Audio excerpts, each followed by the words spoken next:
जब हम बात करते हैं उत्तराखंड की, तो हम बात करते हैं खूबसूरत पहाड़ों की, चार धाम की और पहाड़ों में मिलने वाले सुकून की। पर शायद ही बहुत कम लोग जानते हैं कि उत्तराखंड का इतिहास उतना ही दर्द और संघर्ष से भरा है। जब गोरखाओं की तलवार किसानों पर चली, जब अंग्रेजों ने यहाँ की धरती को लूटा और जब अपनी ही आज़ादी के लिए, राज्य की आज़ादी के लिए खून बहाना पड़ा। हेलो एवरीवन, मेरा नाम है हिमांशु और आज मैं बात करना चाहूँगा उत्तराखंड के लोगों का संघर्ष और उन पे हुए अत्याचारों के बारे में। 1970 में चंद राजाओं की लड़ाई का फायदा उठाकर गोरखाओं ने कुमाऊं पे कब्जा किया। गोरखा शासन के दौरान लोगों को मारना, पब्लिक एग्जीक्यूशन करना बहुत आम बात थी। इससे लोगों में उनका डर बैठा रहता और उनके खिलाफ कोई विद्रोह भी नहीं करता। गोरखा शासन का मुख्य उद्देश्य था ज़्यादा से ज़्यादा कर उठाना और ज़्यादा से ज़्यादा धन लूटना। तो इसलिए उन्होंने बंदोबस्ती करके एक टैक्स सिस्टम का उपयोग किया। इसमें हर परिवार से सालाना लगान लिया जाता, नकद या अनाज के रूप में। अगर उनकी फसल खराब हो जाए तब भी उन्हें लगान देना पड़ता, वरना उनसे उनका घर छीन लिया जाता। बेगानी शब्द, जिसे आज भी लोग दर्द के रूप में याद करते हैं, लोगों का इस्तेमाल बदवा मजदूर के तौर पे किया गया। उनको स्लेव ट्रेड्स में इस्तेमाल किया गया। एक एस्टिमेट ये माने तो 2 लाख से ज़्यादा लोगों का इस्तेमाल स्लेव ट्रेड्स में हुआ, वो भी सिर्फ गढ़वाल से। गोरखाओं में न्याय व्यवस्था सूबेदार, नायब सूबेदार या सेना के कोई अन्य अधिकारी चलाते थे। जहां उनकी अदालत अल्मोड़ा हुआ करती थी, जहां कोई गवाह नहीं मिलने पर दिव्य या द्वीप नाम की एक अग्नि परीक्षा का इस्तेमाल किया जाता था।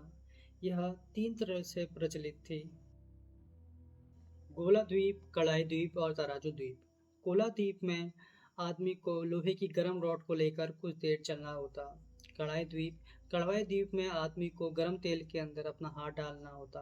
अगर उनका हाथ जल गया तो वे गुनहगार माने जाते। तराजू द्वीप में आदमी का वजन पत्थरों में नापा जाता और अगले दिन अगर उसका वजन उन पत्थरों से कम आया तो उसे गुनहगार माना जाता। गोरखा शासन के दौरान दानपुर क्षेत्र को विद्रोही गतिविधियों वाला क्षेत्र माना गया, जहां शक के आधार पर दर्जनों लोगों को आग में डाला गया और उनको गड्ढे में डाल के मार दिया गया। इससे गोरखाओं का डर कुमाऊं क्षेत्र में और फैल गया। 1815 में सुगौली संधि हुई, जिसके बाद अंग्रेजों ने कुमाऊं और गढ़वाल पे कब्जा किया, जहां कुमाऊं को नॉन रेगुलेशन प्रोविंस का नाम दिया गया, जिसका मतलब है जहां देश के कानून लागू नहीं होते, जहां भारत के कानून लागू नहीं होंगे।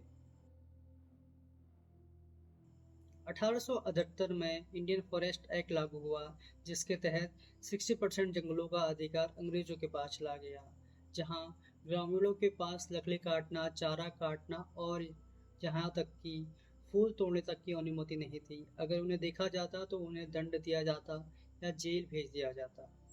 बेगार प्रथा अभी भी चलती रही, जहां बिना वेतन के लोगों से काम कराना एक आम बात थी और अगर वो अफसरों को मना करते तो उन्हें मारा जाता या जेल भेज दिया जाता। उत्तर प्रदेश सरकार आज़ादी के बाद पहाड़ों की अनदेखी करती रही, जहां बेरोजगारी बढ़ती रही, स्वास्थ्य सेवाएं ना के बराबर रही और शिक्षा का अभाव रहा। उसके बाद उत्तराखंड की आज़ादी का आंदोलन 1970 में चालू होता है, जो 1994 में जाकर एक क्रांतिकारी रूप ले लेता है। 2 अक्टूबर 1994 जब दिल्ली मार्च करने के लिए हरिद्वार में एकत्रित हुए लोग दिल्ली की तरफ मार्च करते हैं, तब उन्हें मुजफ्फरनगर रामपुर तिराहा को रोककर गोली मारी जाती है, लाठीचार्ज किया जाता है, महिलाओं का रेप किया जाता है, दर्जनों लोगों को मारा जाता है और सरकारी रिपोर्टें छुपाई जाती हैं। 9 नवंबर 2000 को उत्तराखंड बना, लेकिन शहीदों के परिवार को आज भी न्याय नहीं मिला और उत्तराखंड में पलायन आज भी जारी है। और सच बात तो ये है, विकास सिर्फ प्लेनी क्षेत्रों तक ही पहुंचा। पहाड़ आज भी स्वास्थ्य, शिक्षा और रोजगारी से उतने ही विलीन हैं जितना उस समय पे थे। परंतु पर बट लेकिन मैं आपसे ये कहना चाहूँगा, जब अगली बार आप आएँ तो याद रखिए, जहाँ पर आप कूड़ा और बियर की बोतल फेंक रहे हैं, किसी के बाप का खून मिला है वहाँ की मिट्टी पे। खंड मेरी मातृभूमि मातृभूमि यो मेरी पितृभूमि, ओ भूमि तेरी जय जयकारा म्यार हिमाला।